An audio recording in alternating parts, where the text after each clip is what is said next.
Welcome back to Saymore. We're now in season 3. And season 3 is so interesting. Well, every season is. But this one is called Women and Weight.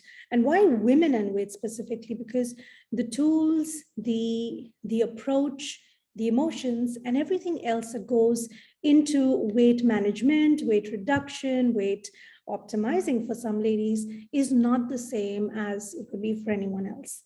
And with that, let me introduce Kayleigh Lockhart. I'm going to read out a little bit about Kayleigh's story before we start. Like so many of you that might just relate to this, Kayleigh was in a corporate career for over 10 years. She literally worked all her way up, did everything to build her skills, success, everything was there. But while she did that, she put her health on the back burner. And when she finally realized that that is not the best way to live, even though we've been conditioned that way to bring, put everything in front of us, whether it's work, whether it's family, it's friends, and then just let your health slide at the back, that was her wake up call. And she's going to tell us more about it. But skipping forward, Kayleigh today is a coach, and one of her most desired coaching modalities, if I could say that, Kayleigh, is she talks about and she helps people, women especially, with intuitive eating and how they can transform their relationship with food. I love that so much. So with that said, Kayleigh, welcome to Saymore. Oh, thank you, Kim. Thank you so much for having me. It is such a pleasure. When I was reading that, like I was telling you before we went live, I was like, oh my God, that is so relatable. And it's only when you stop and think about it, we're like, why do we do that? So when you sat back to reflect, what did you realize that what was your conditioning or reasoning, or what was so subconscious that you were doing that to yourself? Yeah, I think it is exactly that. It's conditioning. It's years of getting into that system of work, and probably even started in school, to be honest, when you look back of you need to do well in your studies, and then you go to university, you get a career, you're trying to work hard all the time, you're prioritizing your work, you've got deadlines, you've got people you need to deliver work for. It's that pressure.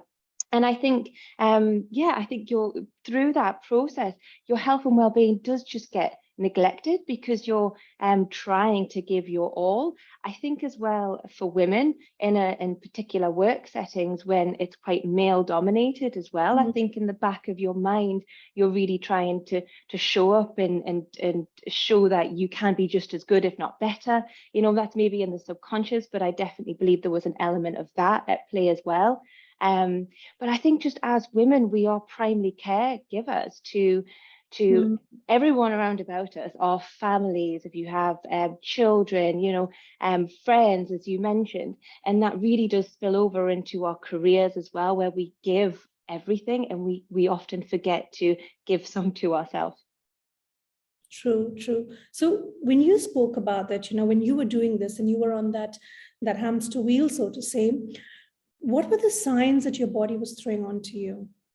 Oh, yeah, there was so many signs, and maybe we'll get into this a bit later when we talk about intuitive eating, because our bodies are amazing. Everything that we feel, our body's telling us something. It can't necessarily talk to us through language, but it talks to us through symptoms and feelings, and it's warning signs. And there was so many. I was chronically exhausted all of the time. I was struggling to sleep. I was drinking too much caffeine then as a result to try and keep up and stay awake during the day. Massive brain fog. That was really quite debilitating. I only really felt like I was becoming awake at about 11 o'clock after, I'd had several coffees in the morning. It was a difficult time when I look back on it, but it just became normal to me. It was normal to feel that way. And my chronic health issues were manifesting in my gut. I had terrible gut issues. And towards the end, when you ignore, you push through, I ended up in and out of hospital quite a few times trying to get down to the bottom of what was really going on.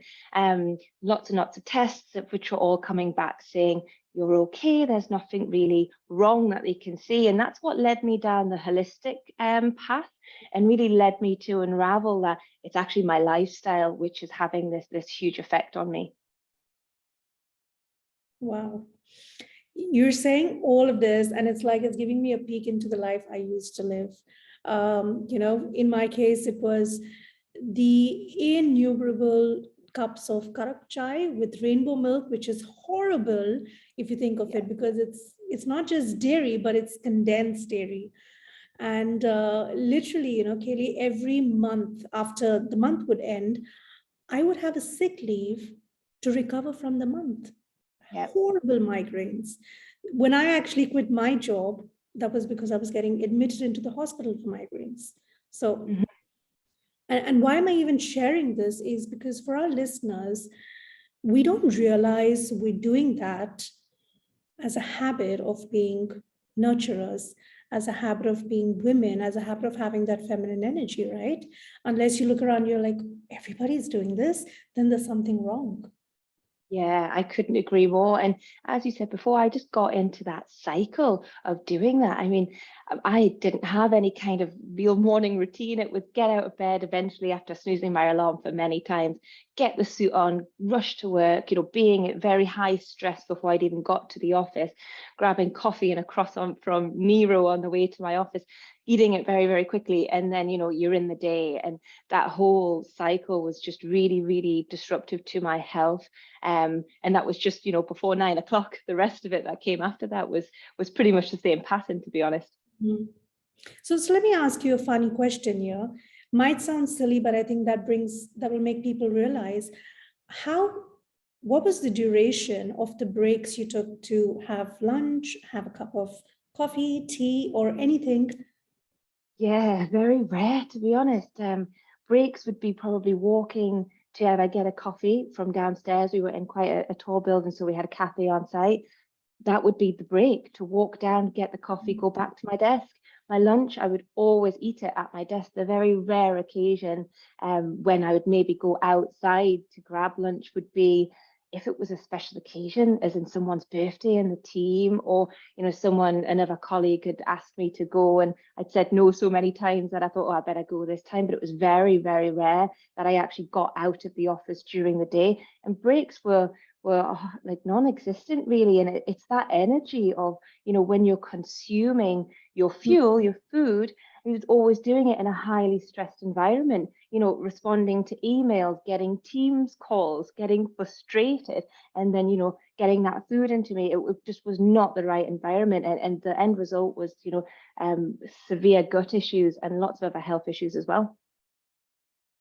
In hindsight, as a coach in intuitive healing, intuitive eating, how do you see, the effects of those things? Yeah, I mean, at the time I didn't know that, how I was eating my food was causing so many issues with how I was then digesting it. Now I'm well aware of that through years of learning and, practicing on myself and working through with clients as well. A lot of the time comes down to how we are consuming our food when it comes to gut issues, even just chewing our food properly. I mean, if you think to how many times you're on a rush eating, do you really chew your food properly before? Okay, yeah, it goes straight in. Done. Yeah, but the digestive process actually starts in the mouth because we have enzymes there. We're literally chewing up that food nice and small, so it goes down into our intestines, ready to be processed properly. If we're effectively putting really big chunks of food down there, we're overloading our system and it's not digesting it properly. So, that makes perfect sense when it's explained to you, but people just don't know these very simple things that you can put in place to help. And also when it comes to more intuitive eating as well, being present with your meal, that allows you to feel how full you are so you don't overeat. It allows you to also experience, what food actually makes you feel good. If you don't like carrots, don't eat carrots. That's what I say to my clients all the time. You can't force yourself to eat something, but also really taking time to tune in. And how is that food making you feel? Does it make you feel bloated? Does it make you feel satisfied? And you can only really tune in when you give yourself that space. I so want to double click on being present with your food. Tell us more about that. Yes, it really is creating that environment for yourself to eat.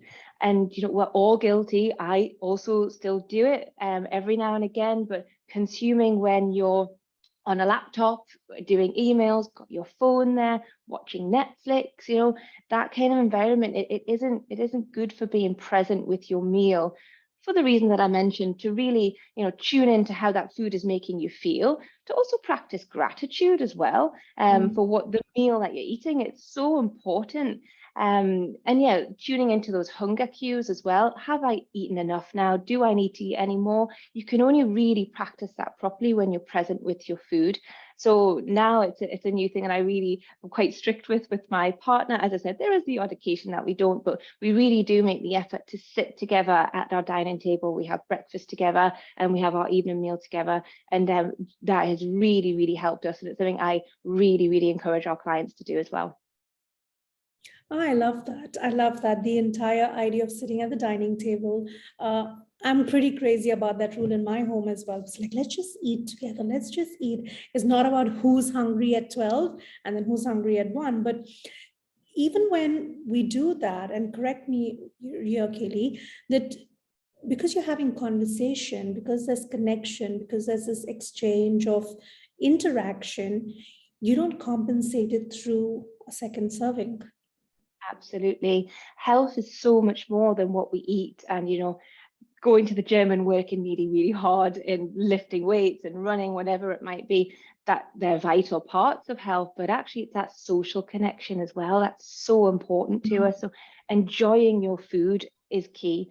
As I said before, don't eat carrots if you don't like carrots, but having beautiful company to share that with, it feeds the soul, which is what is true health, you know, feeding that soul with good food, with good relationships, good connections, and things that bring you joy.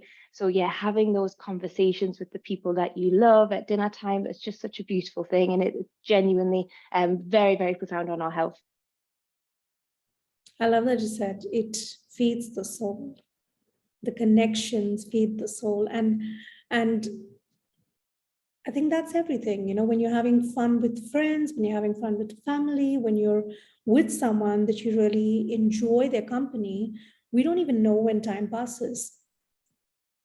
So Absolutely. now on your journey, Kayleigh, in moving from that space to the wake up call to going and studying in, did you mention IIM? Is that the It place? is, yes, yes. And everything that came and flew and began to flow in beautiful ease and feminine energy from there. Yeah, so I was very much in my masculine energy for a long time, kind of a tomboy anyways, but then you throw me into a male dominated corporate environment, and that, you know, it's a very masculine energy there. So I was constantly in that go, go, go, and pushing deadlines, you know, crazy environment. You know what it's like working out in Dubai. So I was in that energy for so long. And as I said, didn't really even properly recognize a lot of my symptoms, or chose to ignore them, until it got to the point where it was really starting to affect my life. So as you mentioned yourself, I was having to take more and more sick days from work. That's something I've never, ever had to do before. And literally unable to get out of bed, in and out of hospital, getting more and more tests done, was having to cancel more and more plans because I just wasn't able to go. Or when I did go to something, I just wasn't present because I was in discomfort. I was, you know, feeling pretty awful, to be honest. So really, that's when that moment of realization came for me, that this just can't continue anymore.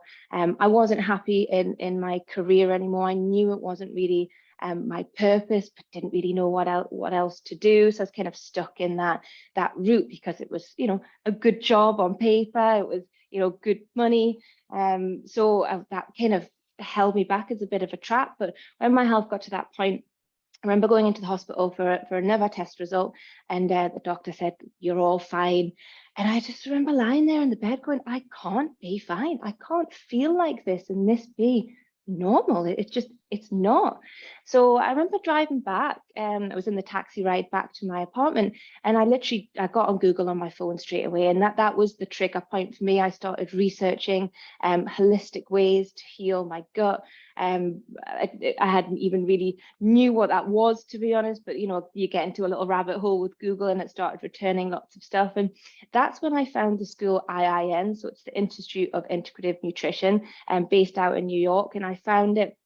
I was reading the information about this course and saying, okay, this sounds awesome. This sounds like it's what I've been looking for. And then to pair with that, a colleague of mine, randomly we went for coffee. I'd found this, I think it was like the Tuesday, and I think maybe the Thursday, a colleague asked me to go for coffee, and we got chatting about life. And she had just enrolled in IIN as well, and she was telling me about this amazing course that she's just found. And I was like, okay, this is the That's sign. fine. Yeah. And I signed up that evening. I had a call with the school, and I was like, no, just this is where I want to be. And the main purpose of me joining was to heal myself. It was to learn about this alternative way, because I had been experiencing gut issues for, the majority of my adult life, well over 10 years, but it had got steadily worse in the stressful environment that I had found myself in. And literally a few weeks after joining the school, it was like another moment of, this is where I'm meant to be. This is the message I'm meant to share with other women, because we just don't know this. We're not told this. There is another way to Western medicine, which, obviously I'm not saying that's not important. It is, but there is a different way. There's a different approach, which is different for everyone. We're all individuals, but there is another way. So, meditation before then, had never even considered it, because I was in my masculine energy, and I was like, I'm too busy, I can't focus, I can't do this. But through the school, I learned a lot of science, nutrition, but I also learned all of the holistic approaches as well, which brought me more into my feminine energy. And when the blend of both of them came together, I was able to truly, really heal myself. And then I found myself sharing the knowledge with people whenever I could catch them at work, making that cup of coffee in the pantry. And I'd be like, oh, do you know blah, blah, blah about this? And did you know about this? And oh my God, I didn't know that. And I was like, okay, this is where I need to move in with a career. I need to support other women with their health journey. Beautiful, beautiful. When you said that was the sign, isn't that so wonderful how the universe works? It's like when we don't listen, when we're in disalignment, it keeps pushing us further down, causing more pain, causing, making those little whisper of signs, making them like harder messages. And then when we just get it right, it again supports us by sending in the signs. Absolutely, it is. You just need to be willing to see it and willing to take action when it comes as well, because there are signs that happen for us quite often. But yeah, I there's no way I could ignore that one. I knew that was the universe telling me this was the right path for me. Absolutely. So Kayleigh, tell all our listeners and viewers as well, what does intuitive eating really mean? Yeah, so first and foremost, it is not a diet. I'm so anti-diet because of all of the negative connotations that go with that. Instantly, it's like restrict. You can't have that. You can't have this. It's restricting, portion size. It's telling you when to eat and when you can't eat, and that goes against everything that intuitive eating really is. It's the polar opposite. It's intuitive eating is tuning into your body and allowing your body to tell you what it needs when it needs, which is really beautiful. And it's not easy, right? It's a process to get there, but it's a beautiful process when you eventually do it. Essentially, it means that nothing is restricted. You can eat what you want when you want. But it's not just a free reign to eat chocolate cake, which is absolutely allowed whenever you want that, but it's really tuning into, do I really want the chocolate cake? Is that going to nourish me on the deep level? Or is it because I'm actually a little bit bored, or I need that little bit of energy, I need that, or am I feeling a bit low? It's tuning in on lots of different levels to your body, so you're allowing it to tell you what it really needs in that moment. And I think all of our bodily cues, as many of them, really hunger is the one that we decide to not listen to, We listen to every other one, you know. For example, going to the washroom, we don't ignore that. We know our body's telling us it needs to go to the washroom, so we act on it. But hunger, we're told that it's a negative cue, when really it's our body saying, hi, I need some energy here, like, you know, going to help me out, going to feed me.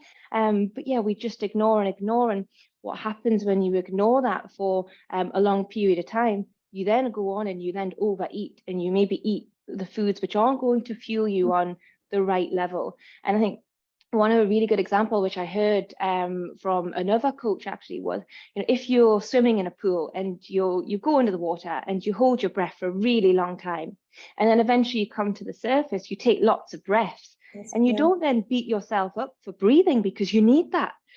But when we don't eat for a very long time and then we overeat, we beat ourselves up, and we shouldn't. We shouldn't be doing that. We should just be listening to our body and not restricting what we eat. So intuitive eating, there's there's 10 principles in intuitive eating, and it really is a process of tuning into yourself and understanding the fundamentals of nutrition, so you can really feed yourself properly. So yeah, it's a beautiful subject to teach women, and it really does transform relationships with food. Absolutely. Kelly, you mentioned that, sometimes people ignore their hunger. What if what if women we are looking at hunger and actually it's not hunger, it's like you mentioned, it's boredom, it's emotional unrest, and thinking that that is hunger. Yeah, How do it you shift that? Yeah, I mean, it happens. Yeah, that you end up maybe reaching for the chocolate because you're a bit bored, and that's become maybe habitual as well. I know for me, when I was unhappy in my corporate job, the first thing I would do when I got home was go to the fridge and take some chocolate. I wasn't hungry. I didn't really Mm. want the chocolate. It was the comfort. It was the reward for having to It's do the another 10 emotional hours. thrill as well, right? Absolutely, yeah. It was the reward for doing 10 hours in an environment that I didn't want to be in. But I didn't need that chocolate. Actually, what I would have loved was, maybe speaking to my mum on the phone, having a Mm. cuddle from my partner, my dog sitting with her and going for a walk. So it's definitely a process. You don't just wake up one day and go, well, I'm not going to eat the chocolate, I don't want it. It's a process of tuning into your body and really having the understanding. You know, another way of maybe phrasing it is, a toddler who's learning to walk.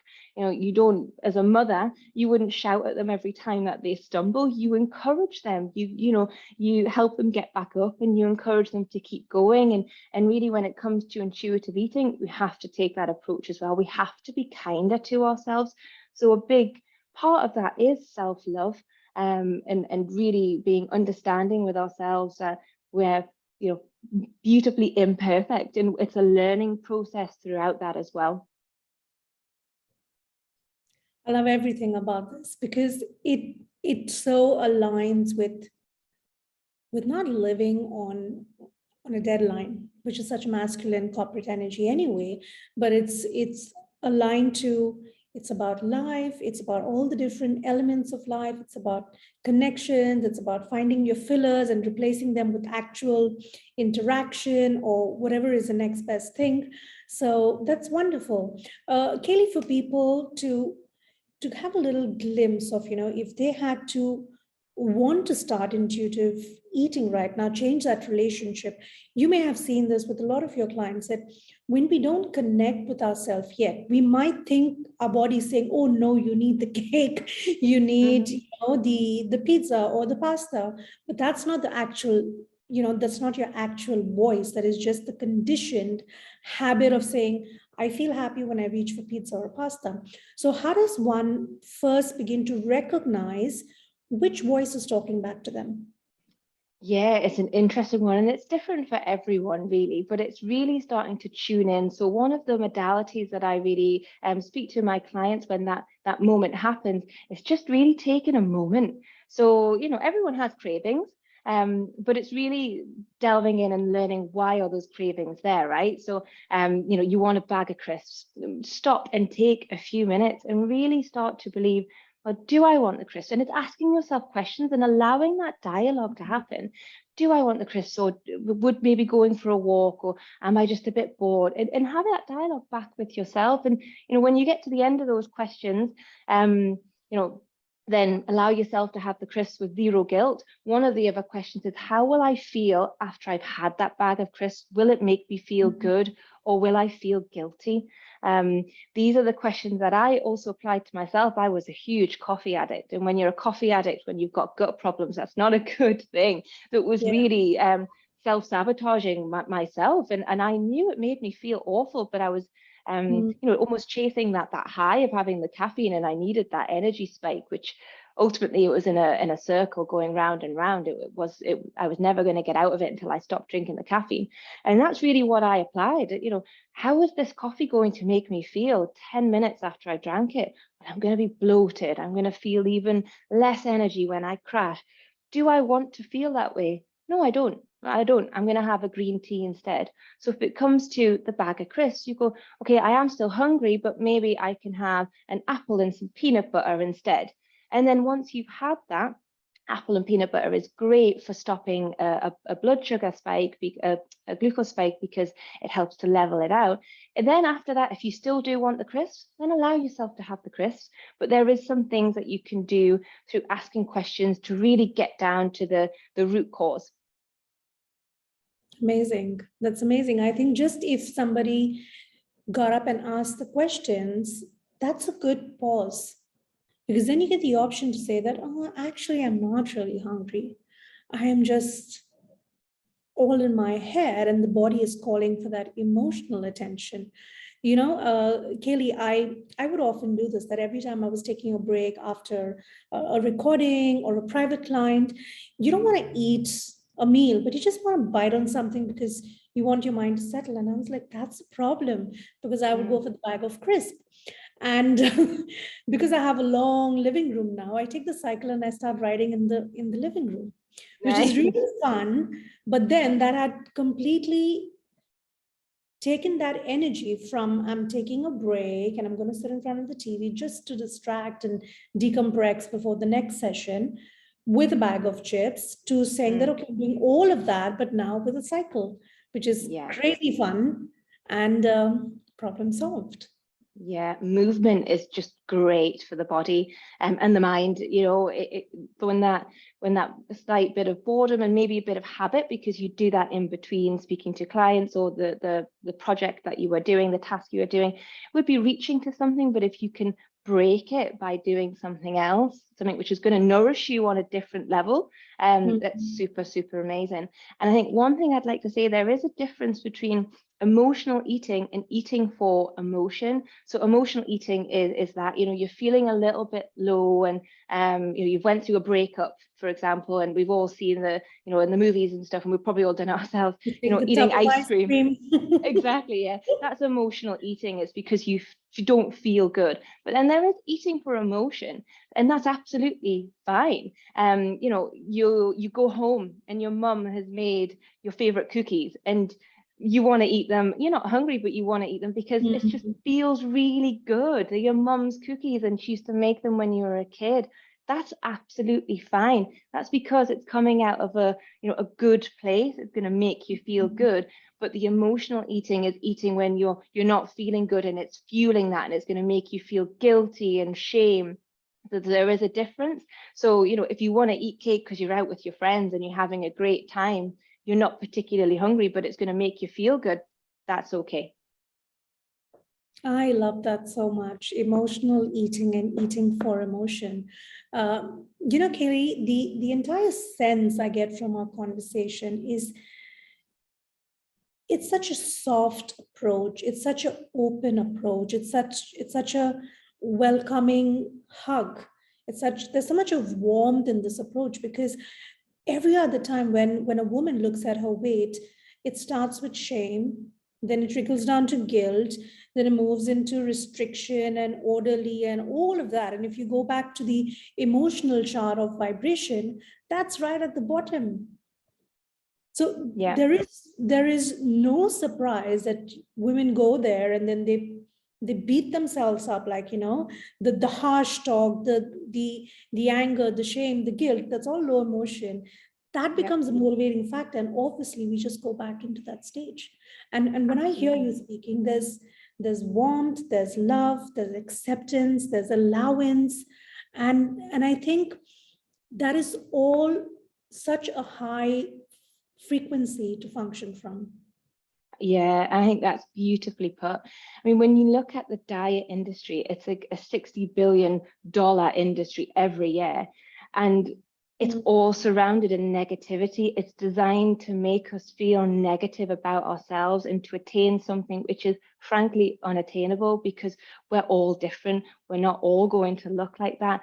And diets do not work. And that's by design. You might get results, you know, in the first few weeks, but they're not sustainable, because you're not, how can a diet tell you when you're hungry? How can a diet possibly know what you like to eat? It doesn't, it can't. So you're in that constant restrict mode, which then is unsustainable, and you're going to be utterly miserable. Let's be honest. It's through design that way, because then the industry brings out another diet, and it dangles this carrot of how this is going to transform your life and make you feel amazing. And so then you jump on that one. And, you know, it's totally immoral, and it's playing on women and men's insecurities, deliberately Even so. children, for that matter. Absolutely, children Teens as look well. so conscious. They're like, should I get into intermittent fasting? Should I do this? Should I do that? It's It's crazy. It is crazy, and it's so sad. And, you know, I look at some of my very dear friends who've been in this diet cycle, and I listen to them talk, and they're really excited about this new diet that's coming. It's going to transform everything. And it's really difficult to listen to and to, you know, subtly try and coach them round. But intuitive eating, just the first principle, the first step is really getting rid of diet culture and changing your mindset when it comes to diets and how they don't serve you, they won't. And that is not always easy for some people if they've been constant, you know, frequent dieters, to kind of let go of that idea. But you really need to make peace that, you know, diets are not going to work for you, and moving into this new mindset that food is fuel and we need it, and it's okay to eat whatever makes you feel good. Well, thank you so much for sharing love as an energy with your body, with your food. I'm getting that energetic warmth, through our conversation. And I really hope everyone listening in and watching this looks back at their emotions, their connections, their look at their body as not a target, but hey, I'm living in this to run my life purpose. So Kayleigh, where can people find you? Where can women find you? How can they work with you? What are the different things that you offer? Yeah, so I offer one-on-one private coaching. I also have some group coaching as well, which is really nice. I deliberately keep the group very small, no more than 5 women. And I find that very powerful, to be honest, because when you're with other women who are going through similar situations, it almost allows you to open up more, because you're sharing experiences and you're drawing power from that, really. And then there's that extra encouragement as well when you're in a group. So I love doing the group sessions. That's probably becoming more of a passion for me, to be honest. And you can find me on Instagram. I'm there. My page is Kayleigh_coaching. Share lots of tips and stuff there as well. Lots of really, I believe, really good content to support women. So yeah, if anyone is interested, I'd love to support them on that journey.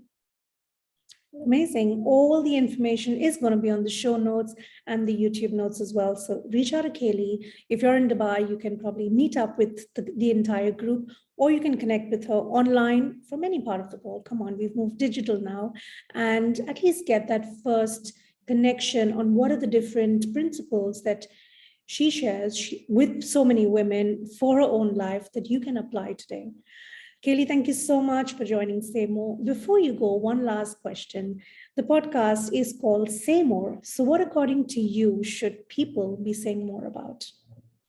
Oh, that's a really, really good question. I think women should be saying more. I know there's a bit of a more of a self-love movement happening now, but I think it needs to probably go a little bit deeper. And I wouldn't even say self-love, I'd say self-acceptance. It's something which I have struggled with for a lot of times of my life. And I think self-acceptance is something we should be talking about a lot more. Well, very wise words. Thank you, everyone, for tuning in. Thank you, Kayleigh, for joining us. Until the next time, spend some time today accepting yourself for every different element of who you are, and then you can leap into a better version. Until the next time, once again, bye for now.